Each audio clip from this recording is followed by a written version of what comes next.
Hare Krishna, Dandavat Pranam to all our beloved viewers, our respected viewers today. We're really fortunate to have a very special guest, Srimati Chandramukhi Didi from Australia. Before I give an introduction, I'm going to do a quick Jai Vidavani and then we'll do some kirtan and then I'll give a proper introduction for Chandramukhi Didi. Shri जय ओम शबाद परम सफल सोतरसी श्रीमद भक्ति वेदांत नारायण गोस्वामी शिल गुरुदेव की जय नित्य लीला प्रविष्ट ओम विश्वपाद स्तोत्र से श्रीमद भक्ति वेदांत स्वामी महाराज शिल प्रभुपाद की जय नित्य लीला प्रविष्ट ओम विश्वपाद स्तोत्र से श्री श्रीमद भक्ति प्रज्ञान केशव गोस्वामी महाराज शिल परम गुरुदेव महाराज की जय श्री रूपानुग गौड़ी गुरुवर्ग की जय श्री नवदीप धाम की जय. There's a lot of echo coming from somewhere. Hare Krishna Mahamantra ki jai, Shri Gaur Bhakt Vrinda ki jai, Harinam Sankirtan ki jai, Gaur Premanande Hari Hari Bol. So we'd like to welcome everyone once again. Just to inform you that we do have simultaneous Hindi translation, and we're going to post on a link in the Facebook group as well as the chat group over here. So please, if English is not preferred, then you can hear today's session in Hindi also. So before I introduce Chandramukhi Didi, we're going to have Kirtan. She's going to sing Sri Madhurastakam. So this is really special. There's a special memory associated with this Astakam because Chandramukhi Didi would sing this bhajan for Gurudev so many times. And she's also included me a couple of times to sing along with her. But I specifically, among many other kirtans, I remember Srila Gurudev asking her to sing this bhajan. So I'm going to share my screen and then we'll hear from Chandramukhi Didi. Okay, whenever you're ready, Didi.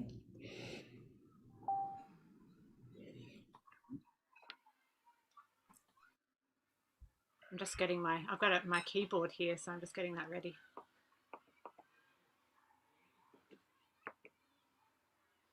Okay, voice.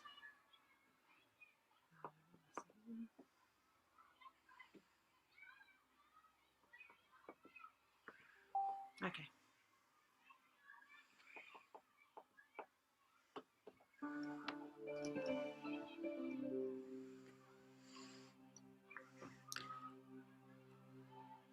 Vandeham Shri Guru Shri Yuta Parakamalam Shri Guru Vaishnavangscha Shri Rupam Sagrajatam Sahagana Raghunathanvitam Tam Sajivam Sarvetam Savarutam Parijana Sahitam Krishna Chaitanya Devam Shri Radha Krishna Padan Sahagana Lalita Shri Vishakhanvitam Muscha.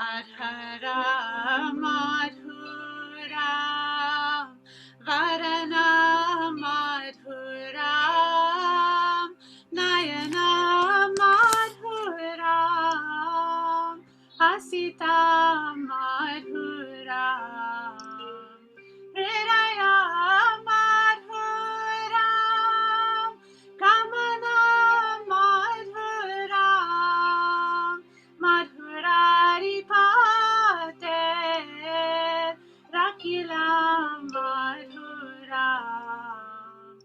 vachana madhuram, charita madhuram, vasana madhuram, valita madhuram, chalita madhuram, pramita madhuram, madhuraripate, rakila madhuram, renur madhuram, renur madhuram, panir madhuram, paro madhuram, Nritya madhuram, sakya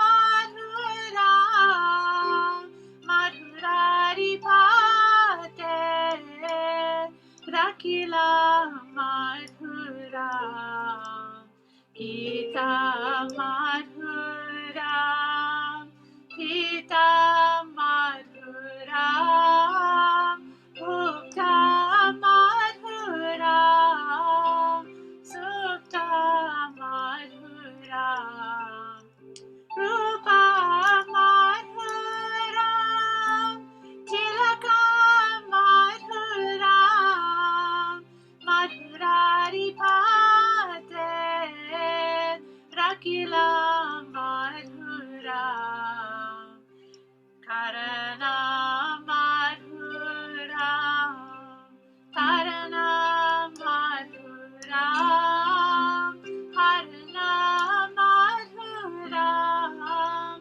ramana madhuram, mamita madhuram, shamita madhuram, madhuraripate, rakila madhuram, kuja madhuram, mala madhuram, yamuna madhuram, vichi madhuram, salila madhuram, kamala madhuram, madhuraripate, rakila madhuram, gopi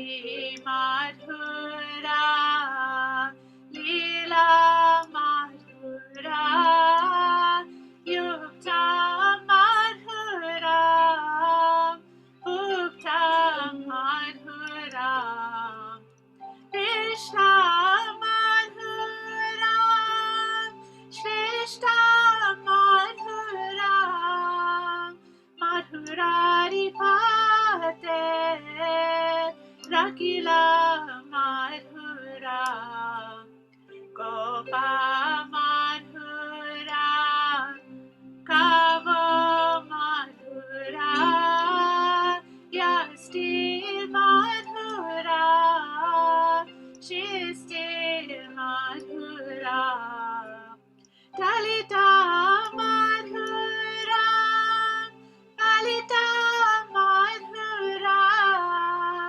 madhuraripate, rakila madhuram, adhara madhuram, parana madhuram, nayana madhuram, hasita madhuram, hridaya madhuram, kamana madhuram, madhuraripate, rakila madhuram, Hare Krishna, Krishna Krishna, Hare Hare, Hare Rama, Rama Rama, Hare Hare, Hare Krishna. Krishna, Hare Krishna, Krishna Krishna, Hare Hare, Hare Rama, Hare Rama, Rama Rama, Hare Hare.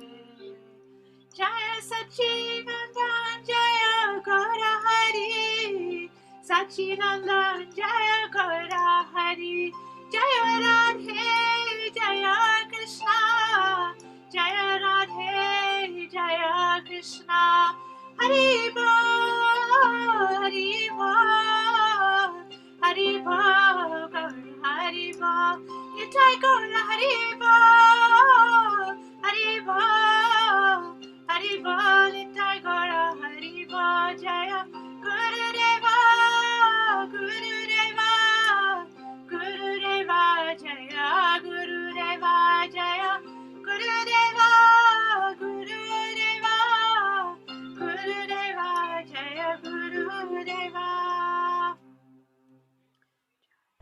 Gaur Premanande, Hari Hari Bol. Thank you, Chandramukhi. That was so beautiful. That was really like transportive. That took me back to sitting with Gurudev in front of him and hearing this. That was like, deja vu. It was amazing. So, again, welcome everyone. So honored and excited to introduce Chandramukhi today. Not only because she's my dear friend, but she's an inspiration to many. She's let me tell you a little bit about Chandramukhi and her upbringing, which is really special. Mukhi, do you mind muting yourself just for a minute? Because there's a lot of echo. Maybe it's coming from mine. I'll just mute mine. Yeah, just until I'm done, and then I'll mute myself. Because when you were singing, it was fine. So, so Chandramukhi Didi, she's a daughter to Srila Prabhupada disciples. She was born and raised a devotee since a very young age. She went to not only Srila Prabhupada disciples, but her parents are also associated with Bhakti Rakshak Sridhar Goswami Maharaj. So much influence of Mahabhagavats in her life.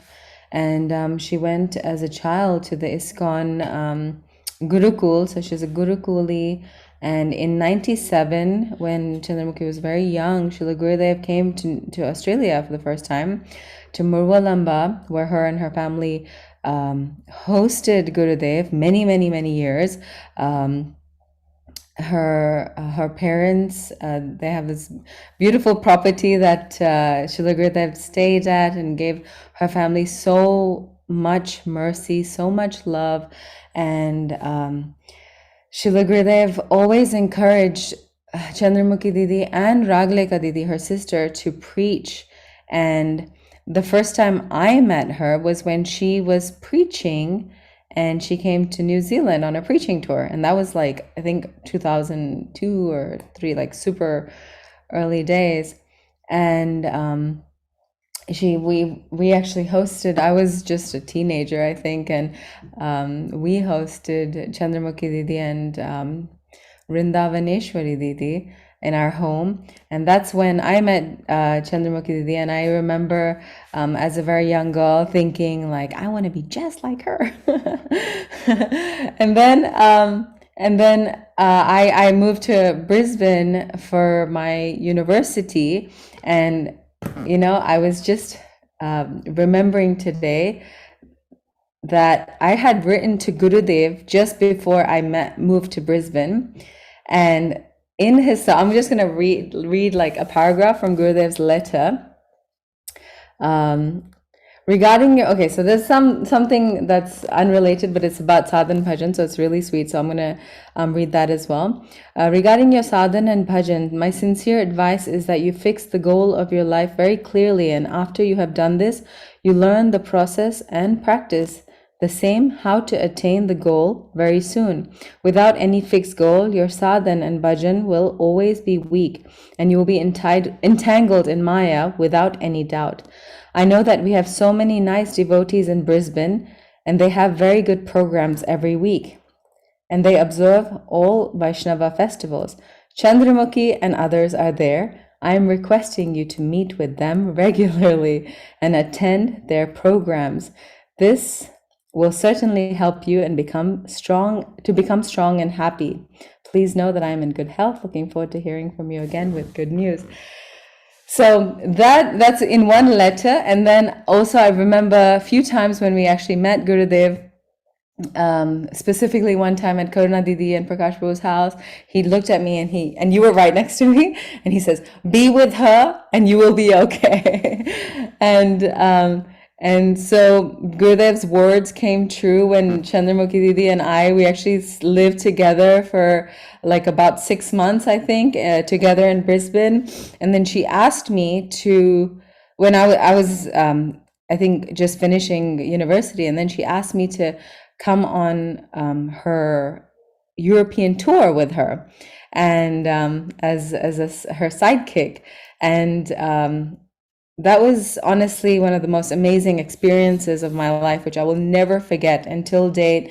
I cherish those memories so much, and I feel like I learned so much. Without knowing that I'm learning so much, I feel I learned so much, and Chandramukhi had been doing this for many, many years prior to that. So it's not easy, and I have so much respect for preachers in general, but especially girls and women. And Gurudev empowered his daughters so much, and he would always say in Australia, like, I mean everywhere, but like, be strong, be like lions. And he would be referring to Chandramukhi Didi, Ragleka Didi, Damodar, Priya Didi, like, such powerful preachers.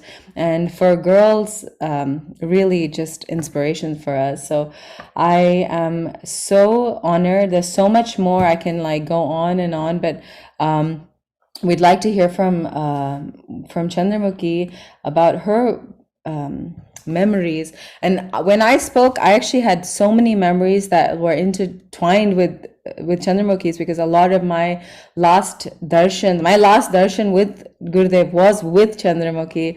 We were both in the room with her, and that was one of the most special, like, something that I will carry in my heart forever, and for lifetimes.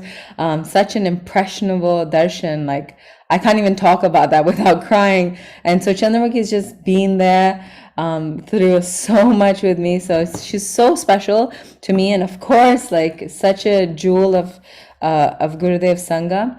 So without further ado, I'd like to ask Chandramukhi Didi to please speak and share all her memories with us.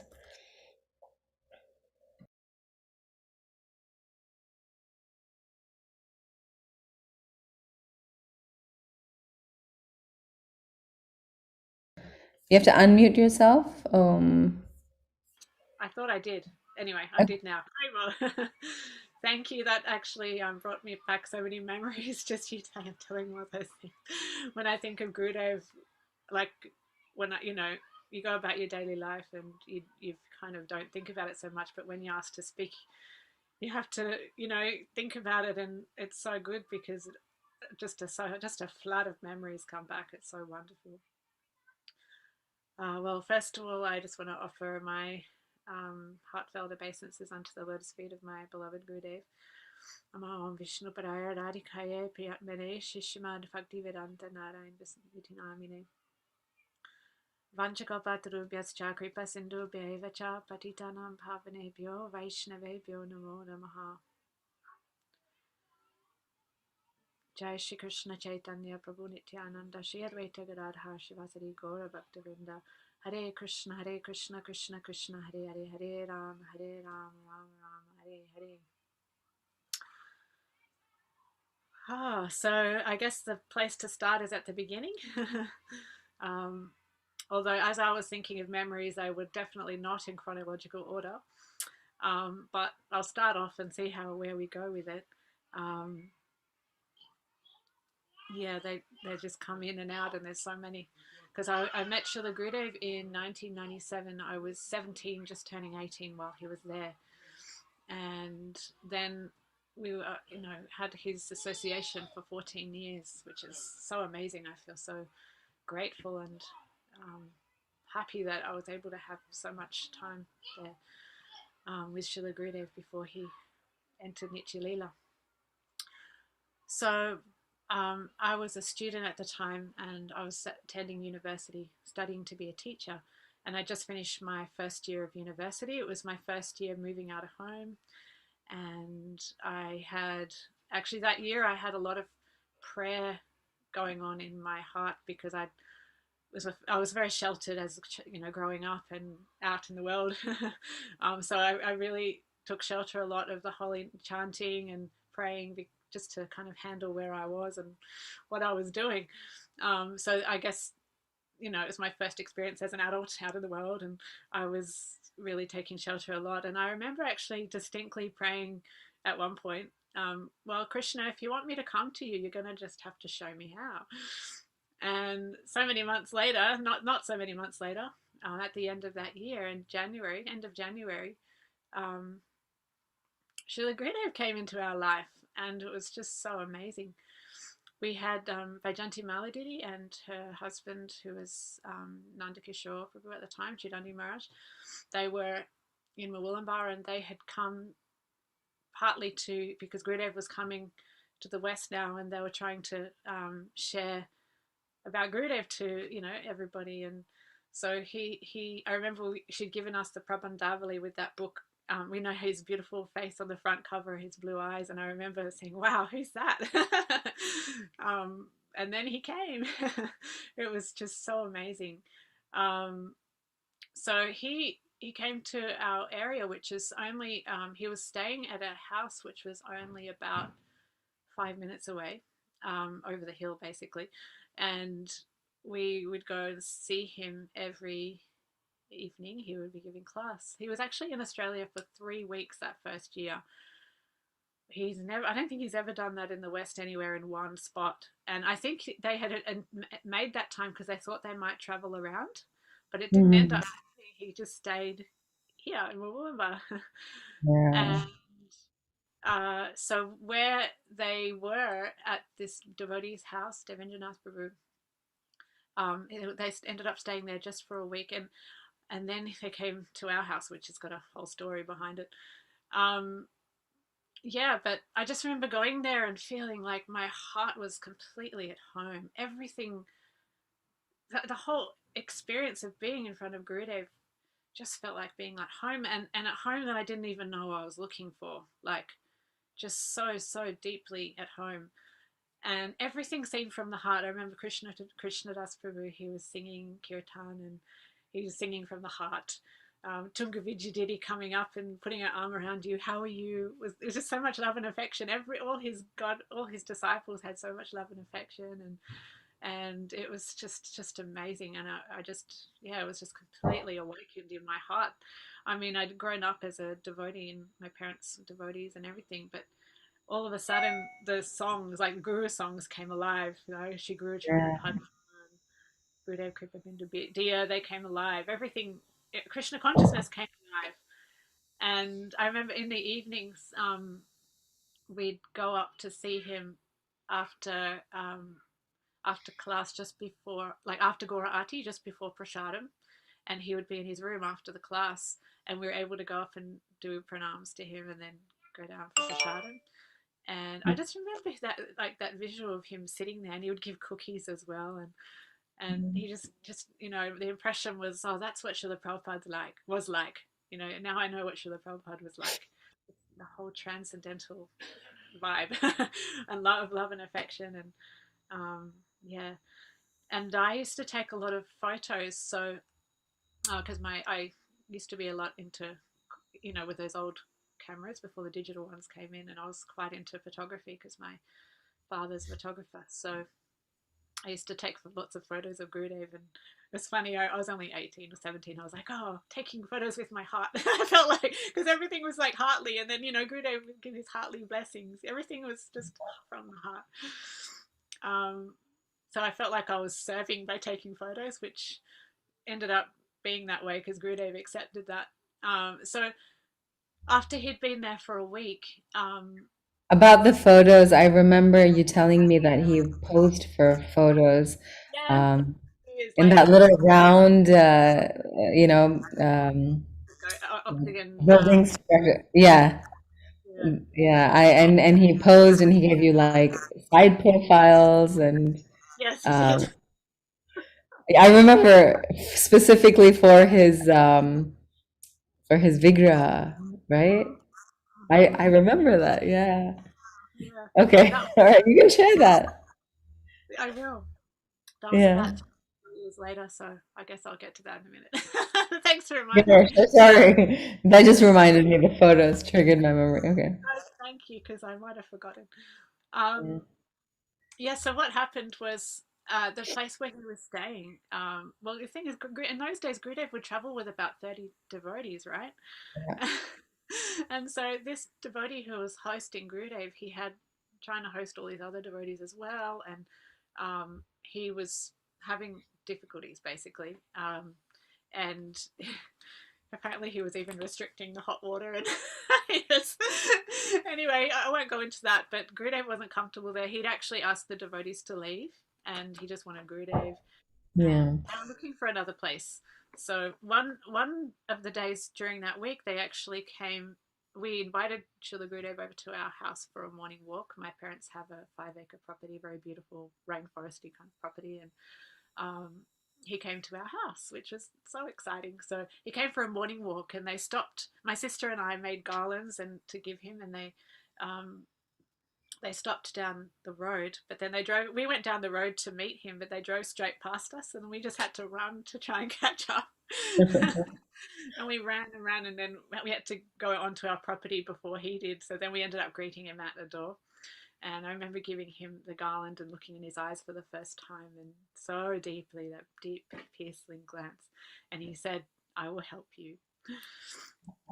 And so he came in, and he came into the house. We bathed his feet, and he had some nice exchanges with my parents. And then my father took him on a whole tour of the property.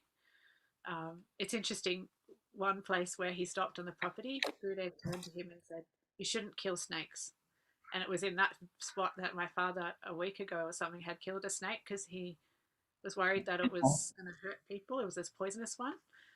So Gurudev said, "You shouldn't," and he just stopped there in that spot. Wow. Yeah. Incredible. Uh, so yeah, Gurudev, we looked, and then at the end, right? So he was sitting on the lawn just near the road, on a chair. I've actually got a photo of this. I caught this moment. My mother, her heart was just pouring with love and affection, and she said, "Everything is yours, Gurudev. This whole place is yours. We are yours." And my stepfather, Rajavallabha Prabhu, he said, he was thinking, "Oh, what did she just do?" and, and Gurudev just started laughing and laughing when she was offering it to him, and then he said, he twisted his hand and says, "I will take." I would take it. And anyhow, when he was leaving in the car, my mother, she's just bursting in love and affection. She actually grabbed his hand, and I've got a photo of that too. Grabbed his Wow. hand. Um, yeah, I've got photos of that whole day, and we ended up showing Gurudev those photos the next day. And Lalit Mohan Prabhu actually took me up there after the class, and Gurudev was so happy with the photos. So that was my first savor with him, is with the photos. Um, so yeah, and then they talked with us. Oh, we also had a program there, and a lot more people came to that program, on one evening program. So they approached my parents and asked if Gurudev can come and stay with us. Wow. So he did. My sister was at school. She was about 13 at the time, and she was at school. She had no idea it was happening. She came home to a house that had completely been turned over, and like so many people staying there. So Gurudev stayed in the garden, in this garden house, which is an octagon shape, with Madhav Maharaj and all his servants and everything stayed in the house. We had people in tents everywhere. It was this big festival all of a sudden, and so he gave classes in our lounge room for another 2 weeks. And that book, Pinnacle of Devotion, that's actually all from his classes in Australia that first year, where he was speaking about the goal of life and the pinnacle of devotion, establishing what Sri Chaitanya Mahaprabhu came to give the service of Srimati Radharani. So yeah, it was an amazing time. And I had actually taken an initiation as a 14-year-old when I was younger from the Guru, but I never actually felt like I had connection with that person. Um, even the it was actually my mother really encouraged me to do it. It wasn't even really that I wanted to, and even that, the day that I took initiation, it was only harinaam, so it's not diksha. Um, I felt like I'd done the wrong thing in my heart, like it didn't feel right. And then when Gurudev came, I was like, oh no, I want this Gurudev. I want him to be my Gurudev. I don't want the I didn't have a choice in the other one. So I was kind of a bit conflicted in my heart, and but I was talking to different different god sisters, and they encouraged me to ask initiation anyway. And also, Gurudev was saying in his classes, he was having people read from Srila Prabhupada's Sri Chaitanya Charitamrita, and discussing that, the uh, first 4 chapters of Chaitanya Charitamrita. And in one of Srila Prabhupada's purports, and Gurudev was elaborating on it, that you shouldn't accept a guru from just family and ecclesiastical line. It should be, you know, the real guru is real guru. He was elaborating a lot on Guru Tattva. So I felt like that was a sign, like, yes, okay, yes, that's it was it was kind of like a family guru. And yeah, anyway, so my sister wanted to take initiation, so we went and had a darshan with Srila Gurudev. He was sitting on the lawn outside his nice little garden abode down at our house, and there was a few other people there, not many, and we were just crying. We couldn't talk. Gurudev had that effect, as you all know, that you know you just can't help crying. It's like you feel so much at home. You feel so in relief. He's so much love and affection. So we just couldn't stop crying. We couldn't speak. My mom had to talk to him. So we were sitting in front of him, and he looked at us and he said, "Be frank. Like, what do you want?" My mom asked us, and she said that we would like initiation, but um, me, who I was Chaitanya Mali at that point, she's had taken Harinam from this other personality. So Gurudev said that for my sister, everything was fine, that she can take initiation, but for me, I would have to. He would be my Shiksha Guru, and I was just completely devastated. And he turned to somebody else and was talking to them, and I was just crying even more then. I was like, no, I want him to be my Gurudev. I don't want anybody else. I haven't had that experience with anybody else. He's awakened my heart, and then he turned back to me and he had some tears in his eyes, and he said, "Don't worry, I've accepted you." And then he took his palms like this, and he said, "I want to take your tears and offer them to the lotus feet of Srimati Radhika." Wow. And he was saying that to both my sister and I as well, so it wasn't just me, but he did say to me, "Don't worry, I've accepted you," because we were both crying.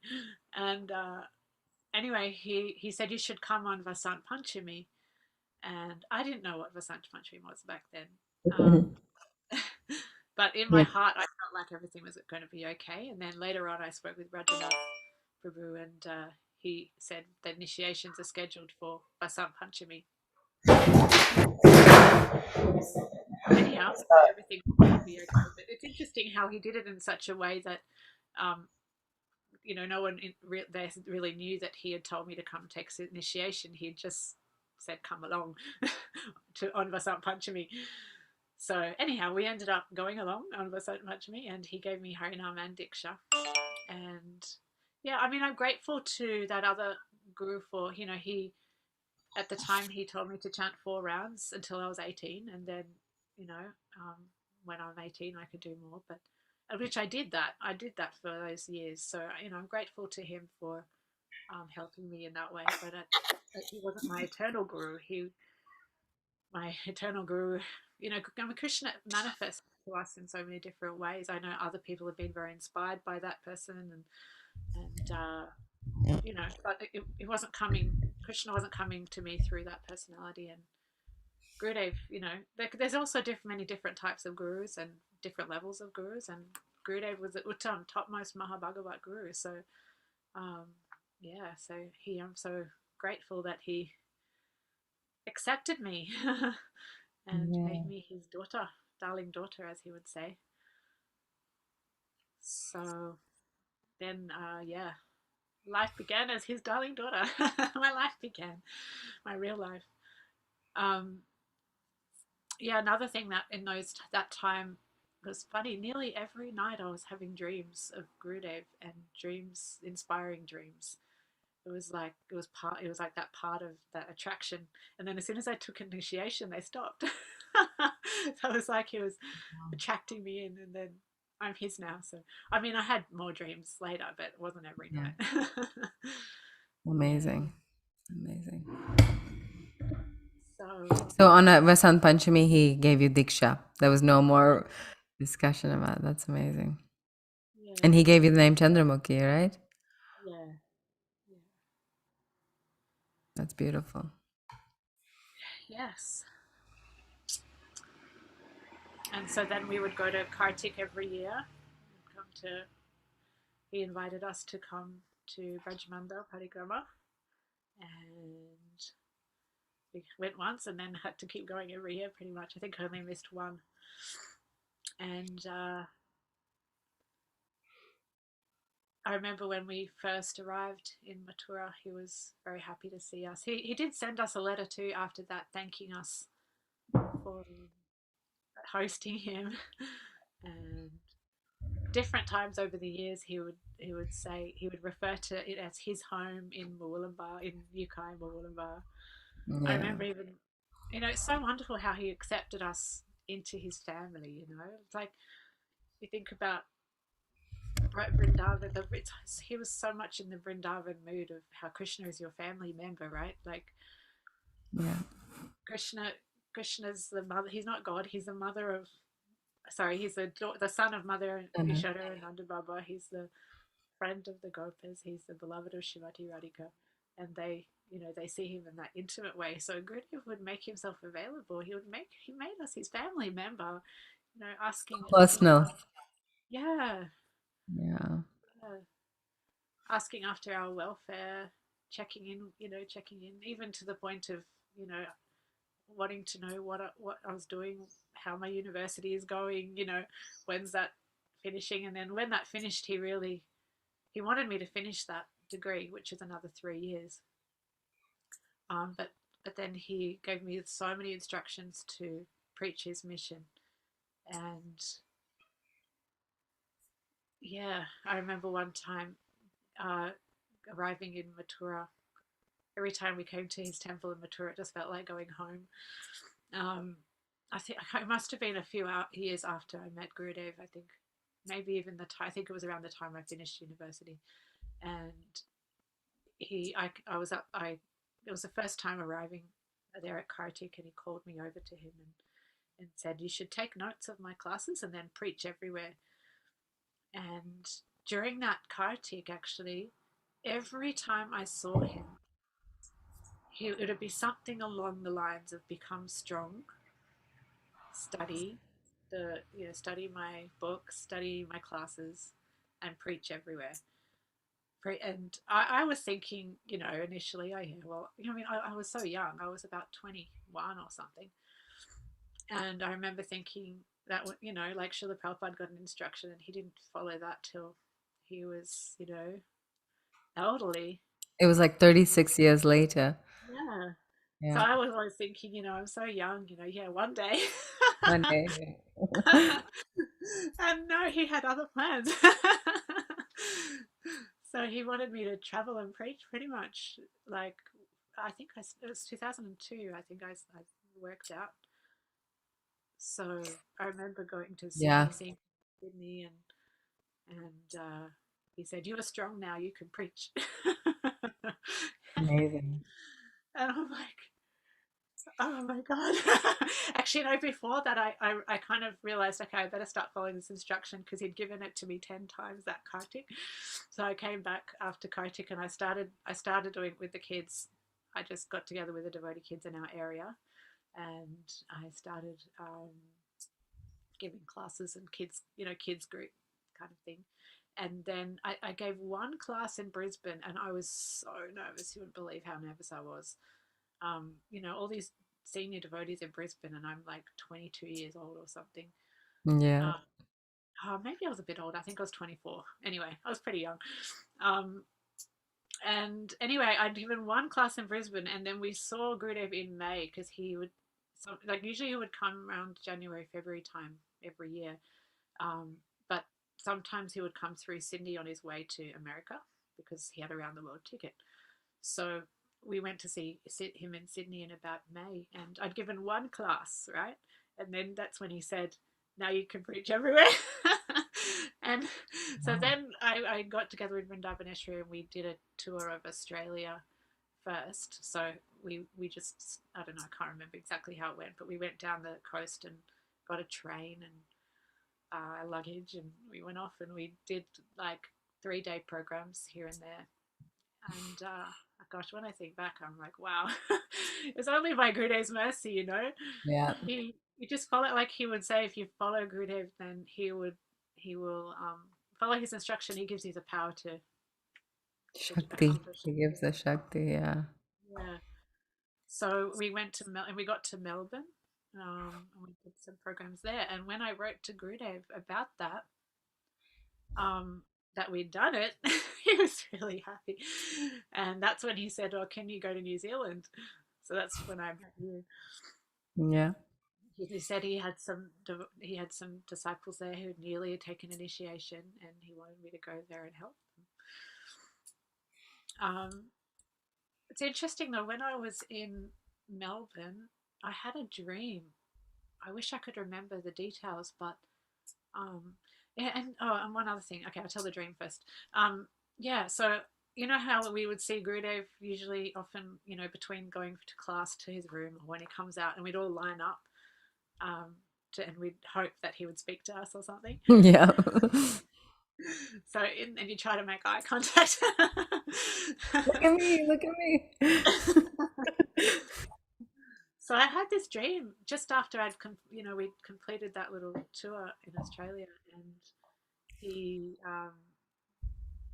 it was a dream of Gurudev and Srila Prabhupada, and they were linked arms as they were walking down the um, row of people, and they both stopped at me, and they were so happy with me. That's all I remember, and they gave me lots of instructions, and I can't remember any of them. I just figured they must be eternal, going to my soul because I can't remember those, but I wasn't meant to. But yeah, anyway, it just that encouragement. It's amazing. You get that encouragement from within and without when you're trying to please Gurudev. And and one thing also is that I had always been very very shy, and one thing that studying to be a teacher did is help me come out of myself. I mean, I was at high school doing speeches, shaking my hands, and all of the palm cards falling from the ground because I was so shy. Oh, So, but it's interesting how Gurudev can just bring you out and bring out strength in you that he can see that's in there, and whatever it is, whatever situation it is, whatever our service is, whether it's preaching or um, serving Thakurji or whatever it is, everybody has their own particular um, talents and everything that Sri Guru engages in the Lord's service. But I remember every time I did that, like a few days of classes or a week of classes, I would feel so strong, like so much strength coming, like every single time, and learning so much, as you said, Haripriya. It's like yeah. when you speak, you have to learn what you have to have full concentration, and you don't want to be deviating, so that's so much you're learning as well. So then we went to New Zealand and met Haripriya and lots of other wonderful New Zealand devotees. And after that, I would go. I would. Gurudev said just from time to time you can travel and do that, and yeah. And then later on, some years later, he ended up encouraging me to travel further in the world. So I did The three other side of the world. three trips to Europe and Yeah. third one with Hari Priya. Yeah. Now But looking back, I think like it's it's so like far out, like for just two girls to go and don't really know what situation we were like. Certainly for me, you had already done it, but still we had a lot of new experiences, new homes. We don't know who's going to host us, who's going to pick us up from the airport. Like it's just all like hanging on to this faith that, and it really was like Gurudev just arranging everything. And yeah, like even like Turkey, the most random like like the most random people. Yeah, I mean, it's amazing. Like I wouldn't dare do anything of that sort if it wasn't for Gurudev just like giving his full like, you know. I remember in Italy he was like, be strong, go and preach. Like that was the beginning of the tour. Sorry? he said, preach boldly. Preach boldly. And I don't even know what that means. But you know, he was arranging everything. He Yeah. was. And there were so many times during that time that even if there was a difficult time that he thought something funny was going on, it would work out. Like, remember that time we were in Italy and we came to um Yes. we had to get a train from where we were staying to the venue where Gurudev was staying, and the festival was in Italy. And we got there. The trains in Italy aren't on time. At, well, that one wasn't. And so we were there like 3 or 4 hours late, and it was like 11 o'clock at night, and there was no taxis around, and there was just like no way for Oh, us to get from the train station to where we were staying. And I rang that girl who didn't really want to help us, and um, it was impossible. We just were like, "What are we going to do?" dangerous. It was like we don't know what to do. What happened finally? And then it's an Italian country, right? And not many people speak English, especially in that area. What Yeah. ended up happening was after a while, after we were kind of panic a bit, and we were like, "Oh well, it's up to Krishna, up to Gurudev." And then this lady just came along and she saw us and she said, "Oh, do you need a taxi? I've got a taxi that I booked." She just got off the train. "I've got a taxi that I booked, pre-booked, so you can come with us and we'll drop you off." Yeah. Like it's a miracle. And then all your luggage or your main bag got stolen. Wasn't that Italy as well? Yeah, yeah, Outside of the train station. We were I think early for a train. We went out. We just sat in front of the train station in like a park area, and yeah. we both were sitting like on like right. I mean, the luggage was in front of us. We're sitting in the park, and luggage was in front of us. Not a soul in sight. And then when we get up, you know what, 15, 20 minutes later, Chandramukhi's luggage is gone, just disappeared. And wow, yeah, we survived that. We survived everything, you know? Yeah, I don't well, know, but like looking back, I think like, yeah, we were like, okay, it's okay, whatever. We just kind of like keep going, keep going. Because Gurudev, you know, it was so blissful. The whole thing was so blissful just knowing that we're doing this for Gurudev.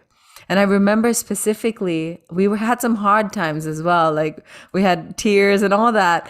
But you said one day, you said, everything that you do in service, all the hardship, Gurudev knows. He knows and he feels everything.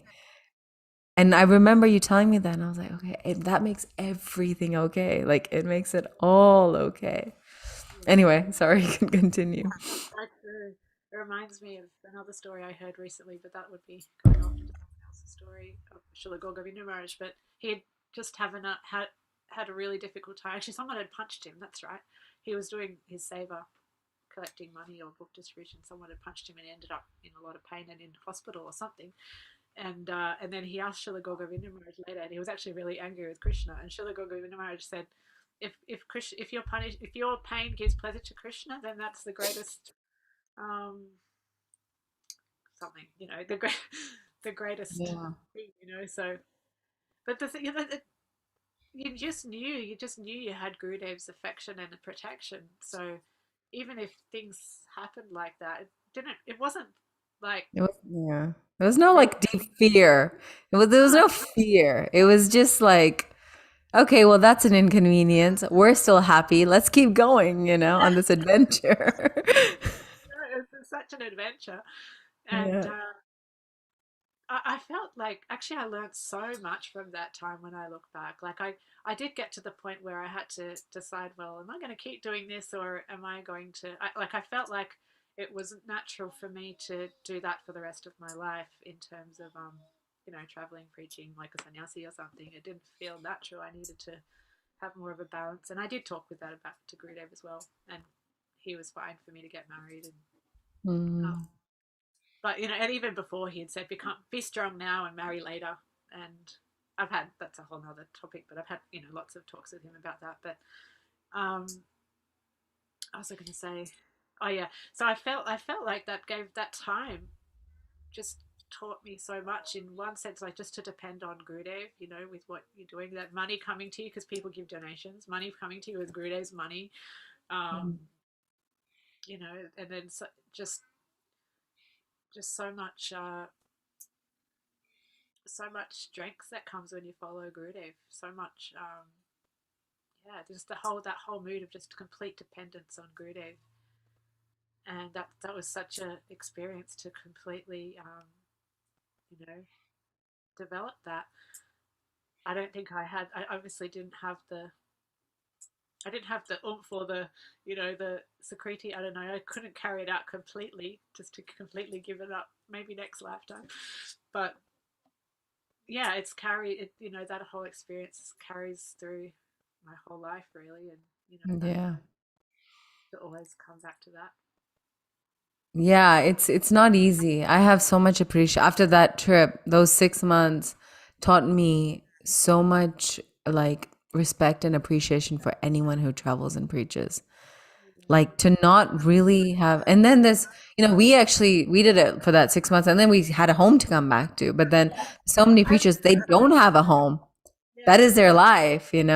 And to not, and it, a part of it kind of seems like, oh, that's so cool, just like always traveling, but it's really, it tests you. It's like you're really at the mercy of, I mean, on a more mundane level, you're at the mercy of your host or wherever you're going, but really you have to kind of surrender. You're at the mercy of Srila Gurudev.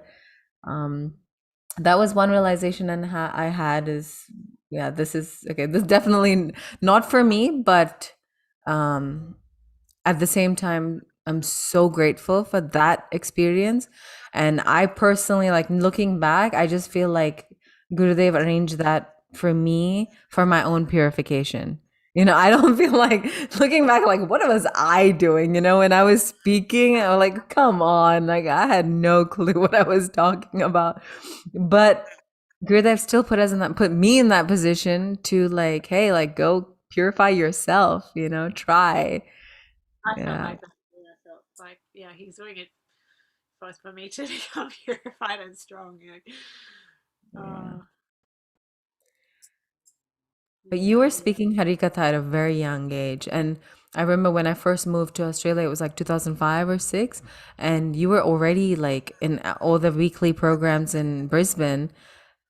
At that time, it was normal. It was like, oh, Chandramukhi, I'll put her on the spot and she can speak Katha anywhere in front of anyone.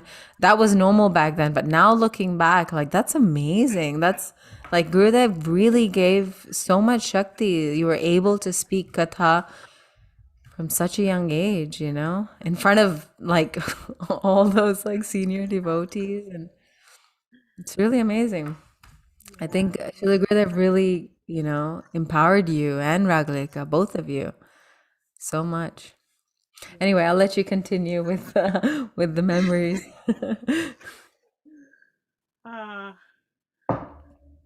so, um, Yeah, well, I guess I might just tell a few little stories then that happened over the years, and I can't remember necessarily when they were, or exactly what order, but I was remembering several different stories and memories. Um, look at my notes here. So one time, my sister, when Gurudev was staying in our house, one of those times. Oh, I didn't tell the photo story actually. I should tell that because you Mhm. mentioned it. Yeah. So yeah, this is going back to those early days. He actually stayed at our house for 4 years in a row after that, and then he would go into Murwillumbah, the town, and I think he came about 10 times all up to Wow. Murwillumbah. There was a 3 year gap between the last one, and yeah. Anyhow, um, so yeah, as I was saying, Srila Gurudev used to like my photos. He would say, "You're my best photographer." Um, Wow. he liked that I took them in, like I'd get them in him in the natural mood, like smiling or. Um, anyhow, um, he asked me to take some photos. He actually let me he actually posed for me. He sat down on the veranda and he sat down on the veranda at that little octagon pagoda that he was staying in. We took photos, and he took photos on the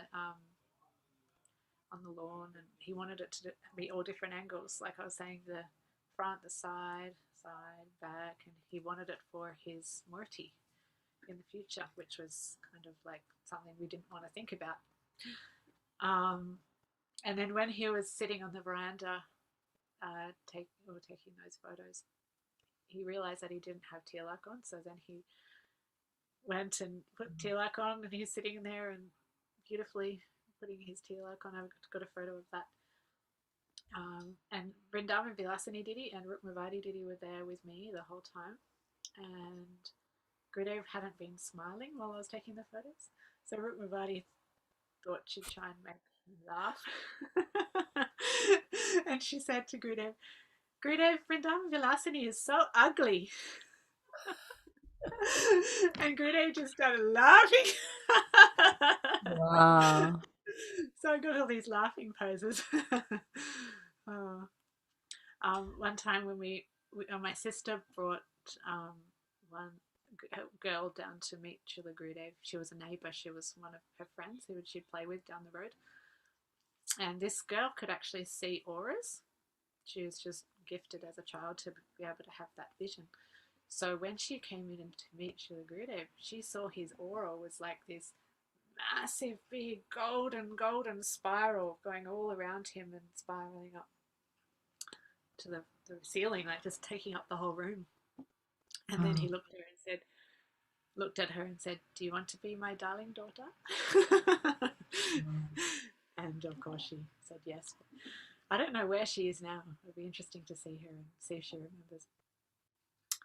Um, yeah, I mean, Gurudev just enchanted all of our hearts and anyone that came there. What else? So another time, when we first, so going to India now, I might go to India. When we first arrived in India for Rajmandal program, it was our first time to India. And I remember Gurudev was sitting with him and he said, "So did you remember me from time to time in Australia?" Oh. Of course we did, Gurudev. And he actually, when we were in Mathura Mutt, he actually invited us to stay in one of the rooms in the Mutt because we had hosted him. So he wanted to host us. So we stayed in a room just around the corner from where he was staying for a week. And yeah, I can't, yeah, the Harikata for going to Kartik, oh my God, like it was just such a meditation. Like it put you in like a trance state for a month. Being in his association, he would get us to sing for him. As also, actually, the first time we ever sung for him, what was the song I sung at the beginning, Madhurastakam, and uh, one of the visits to Australia, it was, I think it was a morning. There was morning program scheduled, because when he first came, actually, he was giving morning and evening classes. The mornings were very informal. It'd be after his morning walk, and he'd sit down, and it'd be very like informal, like a darshan, but he'd speak something. And then in the evenings, it'd be the class. And then, as we know, after the years went on, he couldn't do that every day. He would only do the evening ones, and because of his health. And but this particular year, I think it was maybe the first year he'd dropped back to just the evening, and or he would come sometimes in the morning. And so this one day he wasn't going to come in the morning because he wasn't feeling well. And we were up in the shed, which is where we'd arranged to have the programs. The first year it was in our house. We'd have like 150 people trying to squeeze into our house, but then the other years my father cleared out the shed. And so we were sitting there. Everyone was doing bhajans for the like beginning of class and before class would start, and we weren't sure actually if Gurudev was going to come or not, but we'd heard that he probably wouldn't. And Damodar Maharaj, who was Radhanath Prabhu at that time, he was getting different people to sing, and so he got us to sing Madhurastakam, and it was going out through the microphones and that. So when Gurudev heard the Madhurastakam, he actually came up. He came up from his room and came to the class and came through the crowd, and there he was. And he was really happy to hear that song. Wow. And from then on, he would get us to sing that song all the time, every time we'd see him. Wow. And he would give beautiful explanations about it. And or if he was in Brisbane once, and he would speak about how Krishna is so sweet, and how Radharani is so sweet, and he would speaking about the beauty and sweetness of Krishna, and then he would interrupt the class and get my sister and I to sing that song, or at different times during Kartik as well, he would get us to sing. And then we also sung Radhikastakam for him, because one lady was singing it one year in Australia, and he wanted us to learn it. So it was so wonderful. Kanchanabja, right? The third. Yeah. I remember that too. Yeah. And he would even like sing a little bit at the end with us, like trying to teach us what to do next. And then he'd say Hari Bol, like he wanted to like quietly tell us what to say next. And then he's like like this, like sing more loudly and do make it more fast, and just guiding us in how to do it. But yeah, it just felt so like there's this big crowd, and Gurudev's calling you up in front of the crowd to sit you down and sing, and just really felt like you belonged to Gurudev.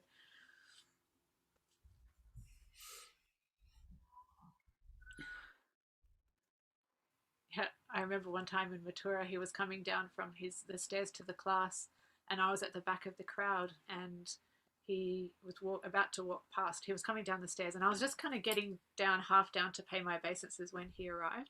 But somehow I just spaced out, and I didn't really, I don't know, I spaced out, didn't realize Gurudev was right in front of me. And he walked past me and went like this on my head. It was really funny. We also did a lot of dramas for Gurudev. Yeah, I remember one year, the first and maybe the second year he came, we actually did a drama or two for him, and he was really happy, so he wanted me to do it all the time. And he would specifically say, I think he said this in a letter, he would specifically say that the dramas make impressions on the hearts of the audience. So you should learn to make, to make them in the line of our acharyas, and, consult your father about it, and other devotees, and, how important they are to make impressions on the heart of the audience. And then, of course, if you were successful, he'd give all of us a big pat on the head, and yeah, so many blessings at the end of those plays that you would realize all these truths. And yeah. Yes, so thinking what to say next. And then, okay, so another story. Sorry, go on. How much time do we have? What time is it? Oh, we have plenty of time. We can go for another 30 minutes, so don't worry, just keep flowing. Yes, so another time at the end of Kartik, my sister and I had, okay, I've got a few stories at Kartik that I wanted to tell, that's right.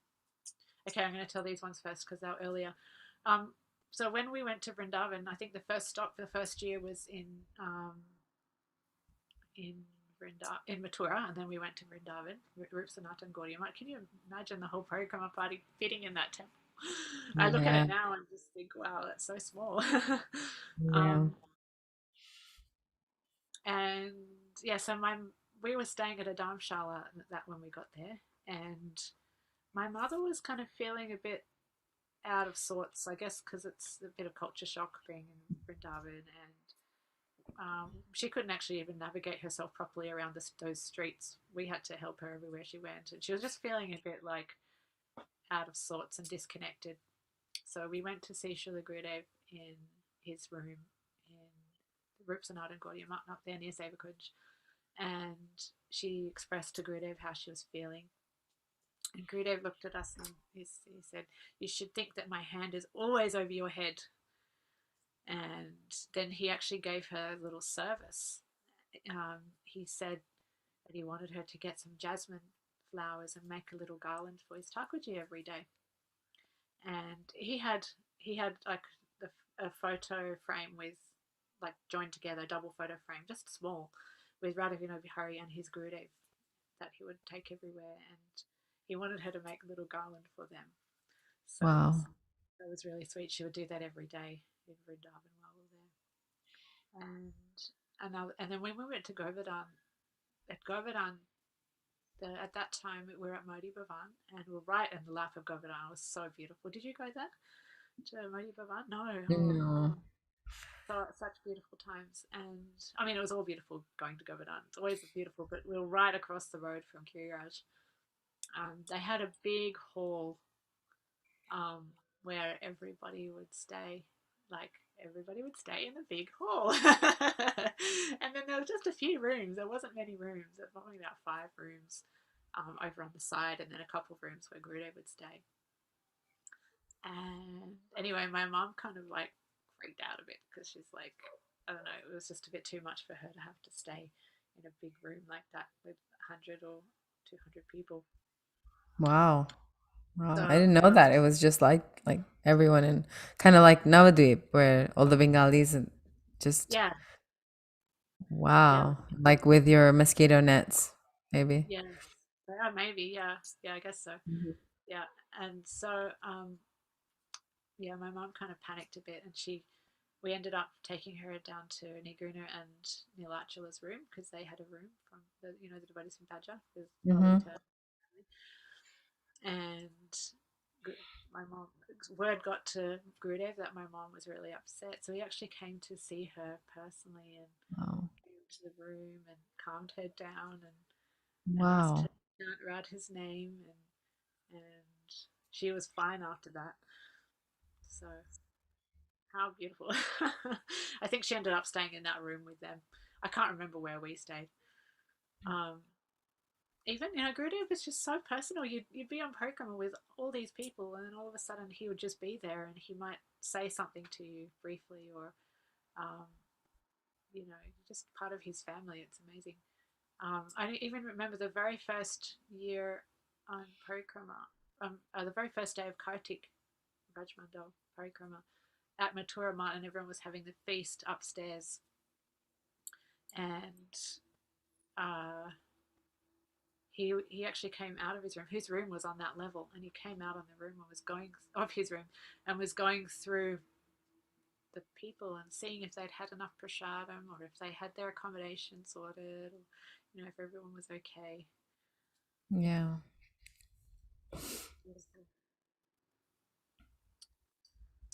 Okay, and then jumping to a few years later, we came. It was just my sister and I think, that came this year, and I can't remember what year it was. And uh, we had had a beautiful darshan with Gurudev when we first arrived. He'd given us some very nice instructions. I think my sister had asked him about, what to do with your mind, like, when it gets disturbed, and he wanted us to read Bhagavad Gita. He said to Hmm. read Srila Bhagavad Gita and his Gita, and then everything you'll have everything. And Oh. he talked about that in regards to the mind. I think he said some more, but unfortunately my mind can't remember everything. Um, and then we didn't get to have a darshan again at the end of Kartik. So we were feeling like, oh, it'd be so nice to see him. And after we were feeling like that, after we were thinking like that and talking about it, we happened to meet Vrinda Didi because Kartik had ended, right? Everything was over. And we were in Vrindavan, Gurudev was in Mathura. But we happened to meet Vrinda Didi in the street in Loy Bazaar.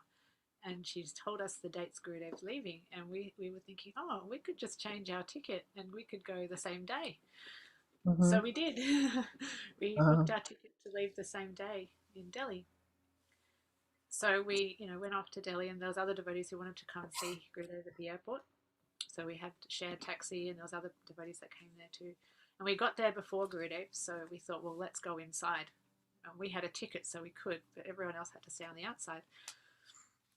And so then we went to the door, and the people at the door said, oh, you can't actually come in because your flight isn't for hours and hours away. It was like 4 or 5 hours away. Gurudev's was earlier than us. Oh. And then he said, you'll have to go. And we turned around, and there was this, like about 30 or 40 Asian tourists with their luggage all behind us, and it was impossible for us to get out. So they said, oh, well, you just have to go in. So they sent us in. Amazing. And then we got to greet Gurudev inside the airport as he came in. Um, Wow. and he basically just, because there was nowhere to sit outside. There was other devotees outside waiting to see him, but there was nowhere to sit. It was just the road, and it wasn't very nice really to stay out there. So Gurudev just had to come in straight away. And we were there to greet him we had huge luggage because we had all these books that we were taking back to distribute. And so anyway, Gurudev was like, oh, where did you come from? And then he wanted us to come and sit with him, and all of his traveling, the devotees who were traveling with him, Brajanath, Madhav Maharaj, etc., Vrinda Didi, they all had to go and check their luggage in while Gurudev sat there waiting. And so we sat with him. We were just us and Gurudev. And he wouldn't let us sit on the floor. He said, you're my daughters, you sit next to me. And it was, Oh. he said, it's dirty on the floor, so sit next to me. And it was funny because the wall of the airport was actually a window, so everyone, all the devotees on the outside could see Gurudev on the inside with me and my sister sitting next to him. And anyway, yeah, it was really sweet. And he asked us how was our Kartik, and he, we had lots of beautiful exchanges. It was very informal and casual, like he was our father. And he said, my sister asked him a question. She said that if any inspiration comes in your mind, then how do you know whether that's from Krishna or that's just your own mind? Mm-hmm. And Gurudev said that your mind is always trying to, it's always trying to take you away from Krishna. But if anything is coming that's bringing you towards Krishna, you should see that it's the mercy of any transcendental personality. And then he gave us a cheeky smile. Wow, I remember this. I think Ragalika shared that with me. That's beautiful. And then I asked him that, you know that song about Sharanagati, the song by Bhaktivinoda Thakur, where it says that only someone who has fully surrendered Krishna will hear their prayers. Mm-hmm. And I was a little confused about that because I felt like Krishna had heard my prayers in different situations, and I didn't feel like I had fully surrendered like that. Mm-hmm. So I asked him about that, and he basically said I shouldn't be worried about it. That he said new things will come into your heart, and Krishna will hear your prayers. You will advance very quickly, something like that. And yeah, it was just really, really beautiful. But I reflected on it later, and I've heard other Vaishnavas say, I mean, Krishna's in Vrindavan playing, right? But his expansions, the super souls in our heart, hearing us all the time. And I guess we want Krishna and Vrindavan to hear us, but Gurudev's there and he's hearing us, and he's bringing us to Krishna. And yeah, he said Krishna will hear your prayers. And he said many other instructions. It's hard to remember everything. I so wish I wrote everything down back then. Like here we are reflecting on this, 10 years later after he's departed. I wish I'd done this 10 years ago. Anyway, he was telling us never become weak, always be strong, and to preach. And oh, that's right. There was a lady who came there who had worked, who was his disciple or knew him, and she was working in the airport. So she came and offered pranams, and Gurudev was talking to her in Hindi, and I can't understand Hindi, but a few words I could kind of guess what Gurudev was saying, that he was telling her that we can sing Sanskrit bhajans and that we're preaching everywhere. Just encourage her, like, because West doing it. It's encouraging for Indian devotees.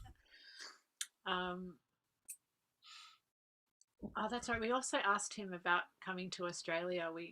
Because at that time, I think the Australian government was making it difficult for elderly Indian citizens to come. They'd have to go through all these tests and everything. And we actually didn't realize the inconvenience it would cause for Gurudev to come to Australia, but we heard he wasn't going to come. So we just said, Gurudev, you must come to Australia. Please come to Australia. And when Brajanath and the other devotees came back, I said to Brajanath, Gurudev said he'd come to Australia. And Gurudev said, yes, I will go. No one can stop Gurudev. He did come, but I think he had to have 3 years break after that before he came again. I think he came again because he got a green card from America. So he came as an American citizen. Yeah, he got his passport. Yeah. Yeah. So he was then he was allowed to travel like freely. Yeah, that's right. So he came again in 2008, which is the last visit. And then, just to finish that airport story, so we had told Gurudev, because he asked us what was in our luggage because there was so much of it. And we told him that we had books to take home and distribute, which he was very happy about. And then when we went to check in later, after Gurudev had left and everything, the luggage, when they weigh your luggage, it was like triple the amount that you're allowed. And they didn't even notice at all. They just didn't even look at it. They just let us through. So I felt like that was Gurudev's inspiration and blessings. Wow, that's beautiful. That's amazing, because normally they're so particular about the weight of your luggage. Yeah. I've heard a couple of stories like that when with devotees carrying too much luggage, and it's Gurudev. Sometimes it's like Gurudev's stuff. I think there was one lady, she was going back to her country. I don't remember where, but she was carrying a lot of Gurudev stuff. And she prayed to Gurudev and no issues. Like everyone else was having issues, she had no issues.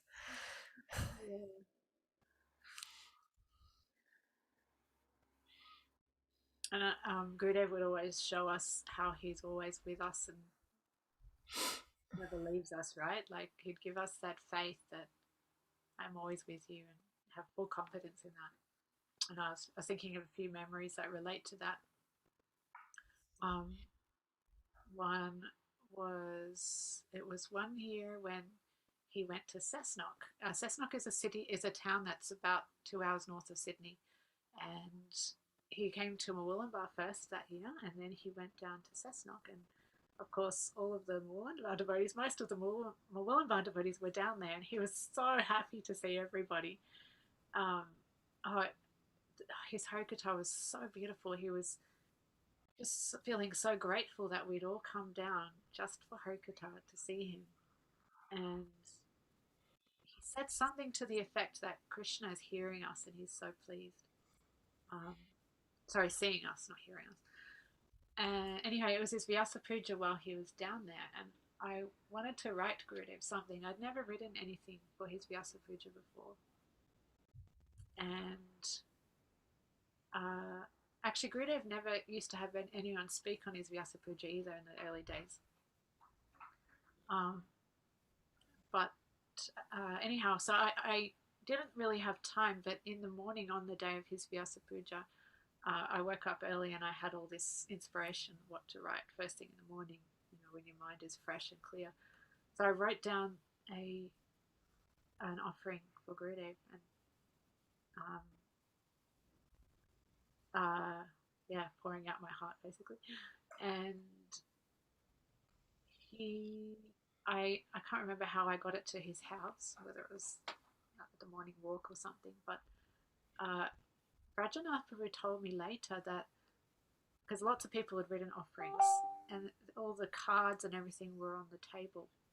I had written it in a card actually, and a big card that I'd made or something. And Rajanath told me that he went to the table and he went straight to my offering and picked it up and read it. Wow. And my father was in the room at the time, and he said, "Your daughter writes so beautifully." And he said, "I want her to read this tonight at the program." And he got me to read it, but he got other people to speak that time. I think it might have been the first time he actually got people to speak that year. So it just showed me that, how omniscient he is and how he is always with you. And if you are speaking, if you're not from your heart, then he shows you, which I've had experiences as well, like where you're you're just on the mental platform and you'll somehow get cut. That's not the right way to behave or be. He'll churn your heart so that you are coming from your heart. But when you are, he reciprocated, and he showed me, yes, he's right there. He knows. And there was another time I was thinking, there's so many times. I know we've all had these experiences so many times, but there was just another one that stands out. After those years, he would stay with us. He wouldn't come and stay with us anymore, but he would always come and visit when he was in Murwillumbah. And we're at Kartik, it was the end of the year, and usually he would come only a month or two after Kartik. And it was one morning walk when it was after Kartik. Gurudev came out for his morning walk, and my mother, my sister, and I, we were there to greet him like so many others before he went on his morning walk. And Gurudev, my mother said, "Gurudev, when you come to Australia, will you come to our house?" And Gurudev looked at my sister and I, and he said, "What will they do? Will they quarrel with me?" And then he kept walking. We were like, "Whoa, what does that mean?" And then we were thinking about it. And the night before, we had stayed up late talking to each other about the difficulties we were having in our life and complaining and trying to work out how we could make it different and basically complaining. And it felt like Gurudev was saying, "You're quarreling with me. I arranged everything for you. Everything that happens to us is Gurudev's arrangement." So it really made me reflect a lot on that, and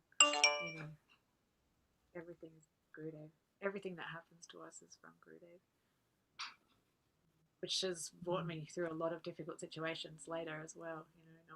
Trying to see that his hand in it to train us and teach us, because we need some hammering sometimes. Yeah.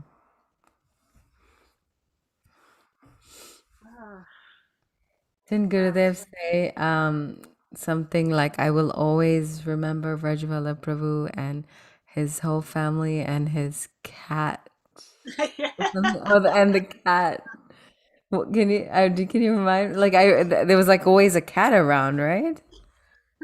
We had a cat that we had for years and years, and when Gurudev would come, it actually took off. It just, because there's so many people there, it was Mm-hmm. scared. I was So I scared. didn't even But I was don't that a know. pet cat? Or was it just, oh, okay. It would come like late at night, and Vrindavan Didi would feed it Gurudev's Mahaprasadam. And yeah, it would just go, and it was scared of the people. Then it would come out at night and get fed, and Vrindavan Didi would feed it. And I don't even remember the cat going to Gurudev. Maybe it went down to his house as well. I don't know. Um, but Wow. he, It got Gurudev's prashad though. Where is that cat now? Probably in some heavenly body somewhere. Oh my God. sure the cat's a devotee somewhere. I'm Um, sure. Absolutely. and Wow. I don't remember.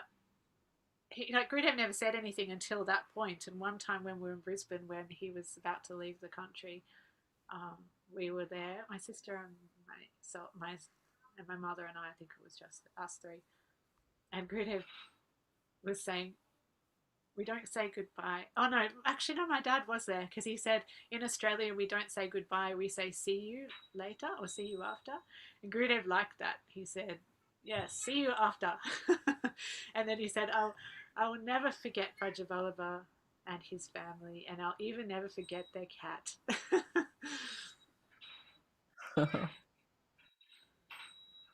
Thanks for reminding me of that. It's so special. Wow. Yeah. I remember one time he said, I've married you to Krishna.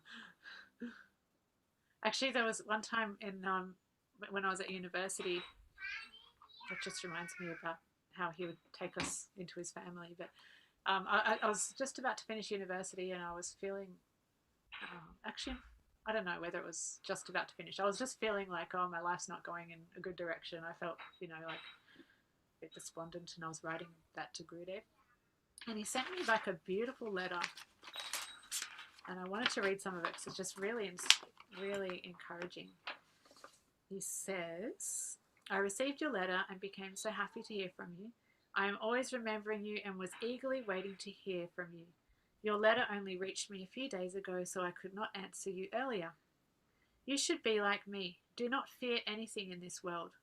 I am always putting my feet on the head of all the problems that come to me. The more problems, the more I become absorbed in hearing and chanting. If we try to avoid problems or solve them by any material solution, they will increase and we will be left without any inspiration to hear and chant. Or we want a peaceful situation where we can chant and practice our sadhana. Do not look for any shortcut. The only solution to this material existence is to become part of the family of Sri Chaitanya Mahaprabhu. He will maintain you and nourish you in every way beyond your expectations. I know this for a fact. You can have full faith in my words. My heartly blessings are always for you and for your whole family. I am eagerly looking forward to meet with you again at the time of Rajamandal Parikrama. Wow. So just such Powerful. powerful words, to he said you can have full faith in my words. I know this for a fact, that if you just become part of the family of Sri Chaitanya Mahaprabhu, he will maintain you and nourish you in every way beyond your expectations. And I've just been reflecting on this lately. I mean, there's a lot of disturbance going on in the world, as we know, and in Australia at the moment, our government is pretty full on with enforcing everybody to do what they want with vaccines and everything, and even to the point of wanting to keep them out of unvaccinated people out of businesses and everything. And there's a lot of fear going around everywhere, and I was just really reflecting on this, that our family is Gurudev's. We're Gurudev's. We're Gurudev's. He's our father. He's our everything, and he's bringing us into Lord Chaitanya's family, and we don't actually have anything to fear. Like Gurudev said here, he says, "Do not fear anything in this world. I am always putting my head on the feet on the head of all the problems that come to me. The more problems that come, the more I become absorbed in hearing and chanting." And he's saying, if you try to avoid the problems or solve them by any material solution, then we will be left without an inspiration to hear and chant. So yeah, it's such a such a. And I was thinking, and I just remembered the other day, Gurudev said to me once, "I've married you to Krishna," and like that's a big thing. Like I kind of forgot about it actually, and I think he gave the example once, not to me personally, but maybe in a class, about in Vedic times where they would marry the young girl to a boy, and they wouldn't live with each other yet, but they would know their mind is set on this particular They're person. promised. Yeah, Yeah. yeah, that's right. They were promised to someone, so they weren't worried. And so he said, it's like that, I've married you to Krishna. It's just a matter of time for that to, you know, fructify. But, we don't have to worry about anything. And he would say you should see Krishna as your beloved, and, you know, that Krishna is always taking care of us in every single way. And Gurudev's always taking care of us, our bhakti, bringing us closer. And I remember also he said once, if you think of me, I'll be there.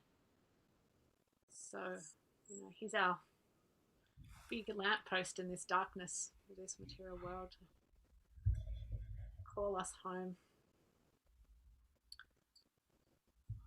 Well, I'm not sure how much more I can. What else to say? Well, that was beautiful. And I mean, I'll share some of my reflections. And if you remember anything, you're welcome to add. All right. Normally Ajay Prabhu does a really beautiful job of collecting, kind of giving a summary. So I'm going to start with my last point first, and it's what you just said about fear. It's really interesting that you talk about this because my husband Sachin and I, we were just talking about so he about this, like about fearing, and some devotees, well, not only devotees but many people in the world, like there's so much fear, yes, even in terms of like people losing their freedom, and it's horrible what's happening around the world, especially in Australia and New Zealand. I think it's way worse than what's happening here. At least, living in a Republican state, I feel like I'm kind of happy Oh, that you're lucky. we have so much freedom, and My dad there's said, he no. said, I want to leave Australia and live in a Republican state in America. Yeah, yeah, that's another point, but I'm kind of grateful. I'd never tell Sachin this, but I'm grateful to live in Texas right now. Hopefully he didn't hear me. Anyway, but some people, there's a lot of fear of what's going to happen in the future because of all these predictions, and so many people are like telling, he came home today, and he's some devotees, I mean, we've been hearing things, but at the same time we're not giving too much attention to it. But he came home today, and some devotees are really, affected, deep down by this, and they're telling him, Sachin, open your eyes, move out of the cities and all these things. And I said, look, maybe it will happen, maybe it will not happen. But do we need to live in a fear? Like, what is there to fear? And it was just this point, and then you're bringing up that Gurudev is like, this is so clear: do not fear anything in this world. And especially, if you try to have a material solution, that's not gonna work. And what can we do? We can only do, I mean, material solutions is what we're gonna think of to save ourselves from the future. But just Gurudev's words are just so crystal clear: do not fear. And I think that's something that I needed that reminder right now, actually, just the confirmation, especially with so much fear right now. I think it's going around. I'm sure you've heard of it. But everything you said was so beautiful, and I think it just reminded me so much of like how personal Gurudev was with everyone. like like personal relation, and this is so unique to Gurudev. So many acharyas have come and they had so much like gravity, and everyone had their speciality, but Gurudev had a personal touch. And I heard someone gave this similarity to Sanatan Goswami. He was like, so he would go around in Braj, and he had a personal connection with everyone.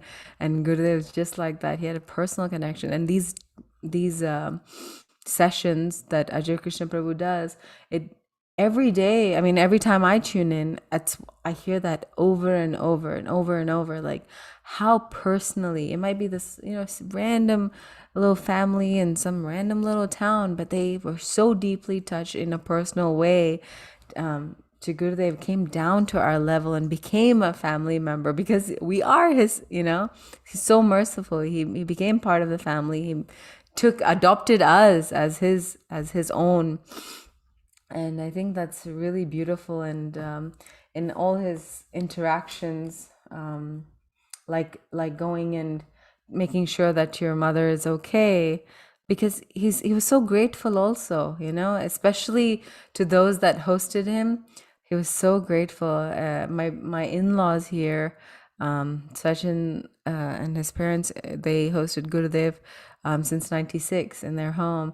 And same thing, whenever they went to like parikrama, and Gurudev gave so much care that, oh, you've come, like, are you okay, are you comfortable, and just always so grateful.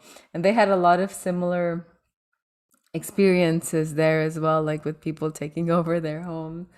And yeah, and with you personally coming and telling you, I will help you.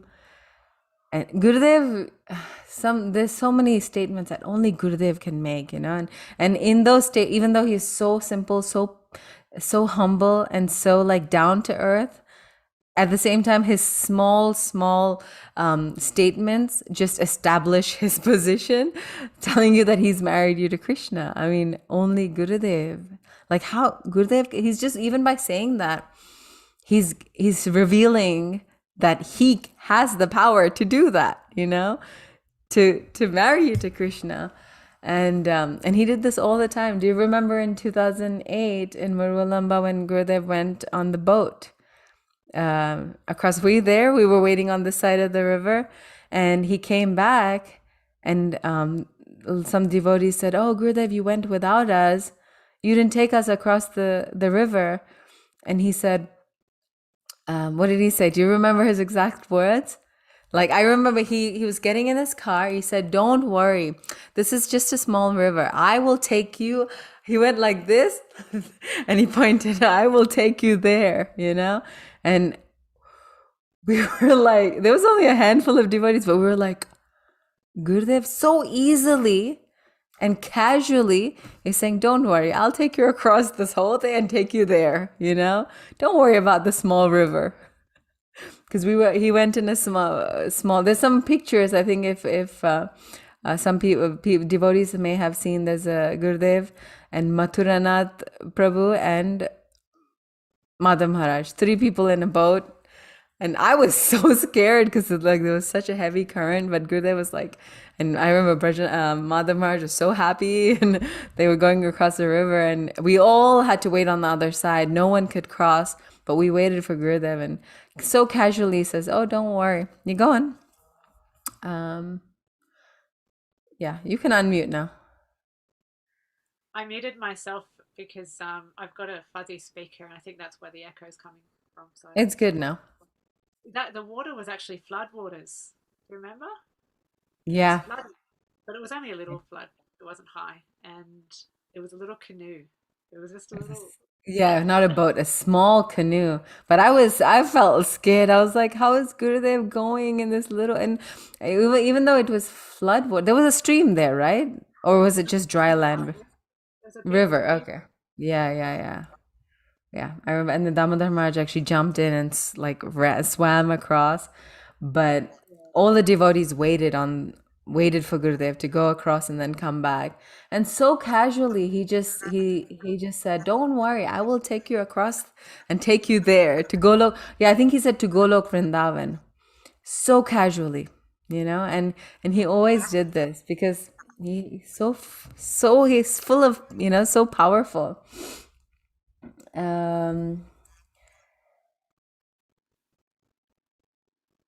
So yeah, Guru Vastik, I mean Madhurastikam, I remember that. I mean, I countless times I've seen you and Ragaleka sing this, and I in Italy in 2010, me and you sang this. I remember there's a picture somewhere of us singing this for Gurudev.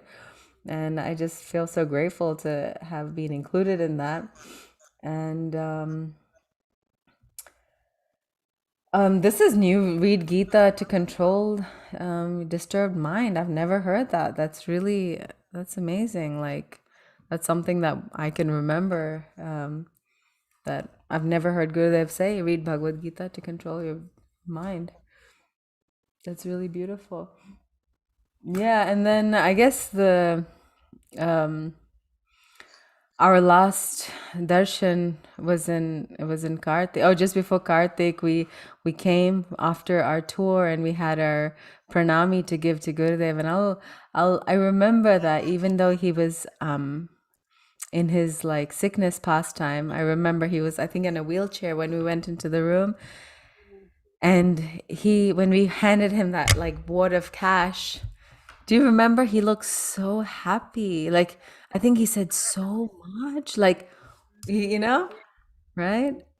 And Did he pat you on the head? I remember he just gave me a really gentle pat because he didn't have much energy. Just like, yeah, I remember. I think what I remember is that I felt like he put his hand on my head, yeah, and then he put his hand on your head.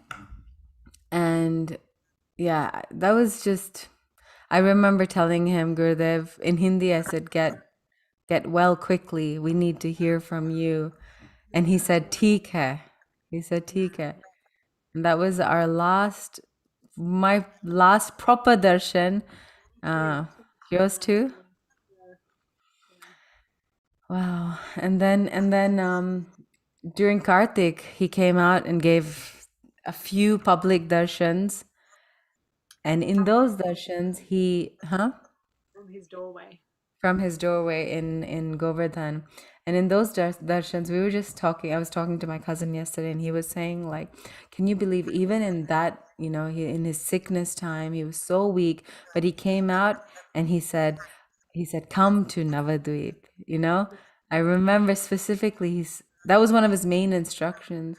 So he had so much importance for his parikramas. Yeah, Yeah. he did. Yeah. Um, He yeah, wanted Ajay Prabhu. Oh, go on. Sorry, please. he wanted to I remember he said something about he's taking it was in Navadip Parikama one year and he was I was had a little he was in his behind his mosquito net in his room and he said something like he's taking everybody in a net and bringing them around, catching them. And it's only by the mercy of Nityananda Prabhu that's possible that we have this many people and then there's no casualties or anything. Wow. Yeah. Yeah, so beautiful, and he really showed his shakti in everything, the whole operation of the parikramas, and even him, and like even you guys at the airport giving you that personal, he never, I was just thinking, like, if it was any ordinary person, it would be like, okay, well, I need a break now from people, but Gurudev's always giving. He was always giving, always giving, always his energy, giving out his energy. We're so indebted to him, always, never, and superhuman, never jet lagged, always just on the go. He arrives at any new country fresh and ready to go. His time his time schedule never changed. He's ready, always awake, Mangalarti, all that. Like, not it was he's absolutely superhuman. He made At it look one so flawless. when we were in Italy, and remember his rooms was too small to have darshans in where he was staying, so they would have darshans out in the crowd, like in the hall, and so there'd be a lot of people there. Do you remember? I remember feeling like I didn't need to go see Gurudev personally. I don't know what you did, but I remember I just felt like I've had so much from him. I don't need to go because there's so many people. So I was just Yeah. watching. Maybe you were there too. Just I was watching where everybody was coming up. There was a big line, like massive, massive line of people coming up to give Gurudev something yeah. or talk to him, and he just reciprocated with every single one of them were just watching there, and he's sitting on the Vyasa-san, and he'd talk to one, or he'd, just again and again and again and again and again, every single person he was so personal with and giving everything to him, that person. And then some people would come and they couldn't look Gurudev in the eye, they were too shy. They just touched his feet and then kept going. And Gurudev couldn't do anything, he just had to look at them. And I was thinking, he reciprocate, if we reciprocate with him, then so if we're like open to him, then he's just so open to us. But if we're not open to him, then it's, he'll try in some way, but he, so it's just, like you were saying, just giving to everyone. When you say that, like I feel like I also didn't feel the need to go and see him, because we arrived at the festival, and that first day he saw, after the program, I don't know if you remember, he looked at me and he said, "Where I am, come and meet me." We And went, but we didn't go that, we went the next day in the morning. We didn't go the same day. And then he looked at me, he said, "I called you, why didn't you come?" And in my mind, I was thinking like, "But Gurudev, you didn't tell me when to come." I felt so stupid. Anyway, but yeah, I remember then we told him, "Oh, we're about to start our European tour," and he gave us so much like blessings, like, "Go, be strong, preach." Amazing. Ajay Krishna Prabhu, please share your words. Yeah. Thank you, Didi. It was very nice to hear from Chandramukhi Didi is going to add something else. Okay, you can say. Oh, sorry, just one more thing, because it's in relation to the world situation right now and what we were talking about before. And I'm not saying that this is how we should do it now, because the world is different now than it was 20 years ago. But I think the essence of it is right for us to, obviously Krishna will give us inspiration, but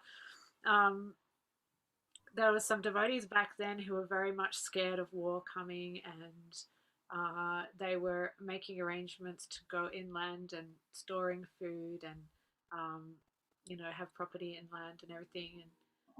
And Gurudev said that there's so many problems in this material world. This was in a class in our house, actually, down in Murwillumbah, that Gurudev, he was saying that there's so many problems in this world, and the only problem we should be focusing on is that we've forgotten Krishna. We've forgotten our relationship with Krishna. That's the problem we should be focusing on, and trying to rekindle our relationship with Krishna. He said, whatever's meant to happen will happen. Like he said, like in the Calcutta, when there was a war, maybe it was in the Second World War, or I don't know, there was a bomb that came, and people tried to hide in the haystack in the shed, and just a spark of the fire came and they all went up. So he was just making the point that whatever Krishna will want to happen, whether you're out, if you're meant to die, if you're out inland and you're trying to hide from this and that, if you're meant to die, you will. And if you're not, you're not, wherever you are. And the only problem we should focus on is reconnecting with Krishna. So I just wanted to share that, just to finish off. Bhaktivinoda Thakur said that a Vaishnava will not fear even if there's a poisonous snake in the bed next to him. So yeah. That's really beautiful. Thank you so much. Thank you, Prabhu. Thank you, Didi, for joining us and telling us so beautiful experiences. And it's nice to hear from a person who was born in a devotee family and grown up with devotees all the time, and who has hosted Gurudev. And nice to hear from two friends who have done journey together, a lot of adventures together. So very, very good things you shared today. Few things which touched my heart. I'll just say, don't worry, I have accepted you. I want to take your tears and offer it to Radharani. Such beautiful words from Gurudev gives you so much assurance. And he would make Krishna so available, like our family member. Normally, God is so far from us, we think he's so big, but Krishna, the Gurudev style was to bring it to us like a family member. And he said, preach boldly. And both of you together did a lot of seva. of preaching and doing tours where there's a lot of learning also. And you said you are at the mercy of Gurudev and Krishna. Yes, this is what it is. We are actually always at the mercy of Gurudev and Krishna, even when we are sitting at home and everything is so comfortable. But anything can go wrong anytime, like things happen. So this is called akinchan bhav. Akinchan means we have nothing. Even we have everything, but this bhav should be there that I am totally at mercy of Krishna. I have nothing. So this bhav will come. You already experienced this in your tours, which is really good. Like you said, the taxi came automatically. You're thinking of going. So all these things will happen when you're doing some seva. But if you're not doing any seva, then it is very difficult to get any realization. So these things will come. And then when we went to Gurudev, he said, "Do you remember me?" So personal. And he came to hear your Madhuras to come.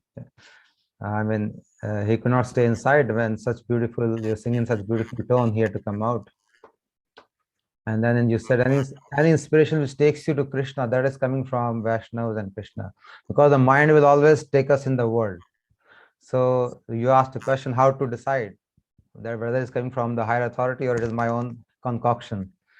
So if it is taking you to Krishna, then it is from inspiration from a higher Vaishnava. And I married you to Krishna, so nice to hear this.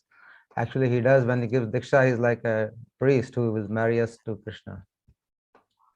And then finally, the letter you read was really, really beautiful. If you can share if you can share a picture, it is I think it is very nice, but it's your personal letter. If you don't want to share, then if you can write those things and share, because these are Gurudev words, and these are valid for everyone. Even though it is a personal letter to you, but those words which you read from there is very, very powerful and potent, and a lot of people can get a lot of inspiration, at least I can get, which said, "Do not fear anything in the world. More problems come, more I'm inclined for hearing and chanting." We are not like this. The more problems come, we succumb to the problems, and we generally go away from chanting. We start to work on sorting out those problems. And we put chanting and hearing at a secondary level, and we start working on the problems because they become more important. But here Gurudev is talking something totally opposite. He's saying more problems are coming, more I'm inclined to chanting and hearing. So this is some technique which we have to learn, which we are not used to. And he said, "I'm eagerly waiting for you to come for the parikrama." And you can have full faith in my words. See, Gurudev is telling us again and again, because he knows that our faith is very shaky. It is not stable. So he's reassuring, you can have full faith in my words. And solution to all the problems is to become part of Chaitanya family. That is what he said in their letter.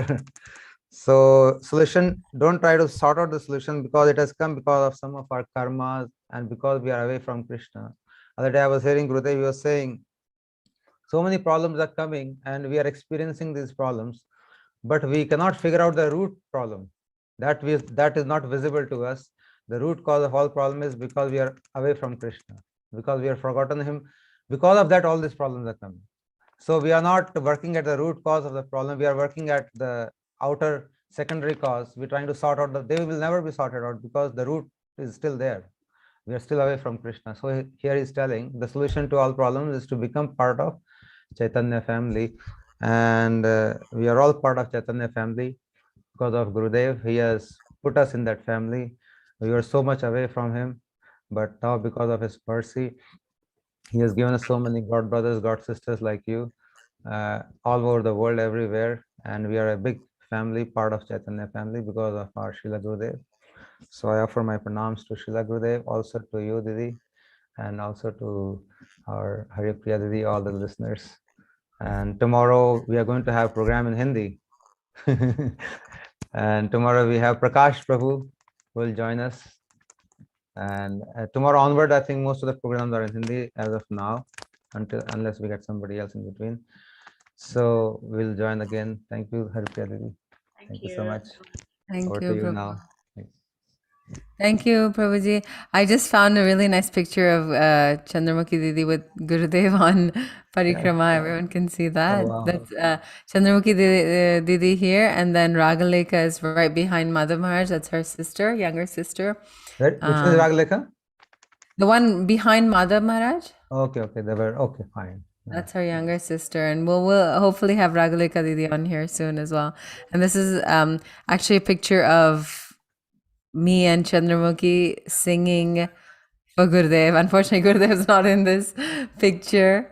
We were singing Madhurastakam here. I'm the one in the blue, and she's. So this was in Italy in 2010. Yeah.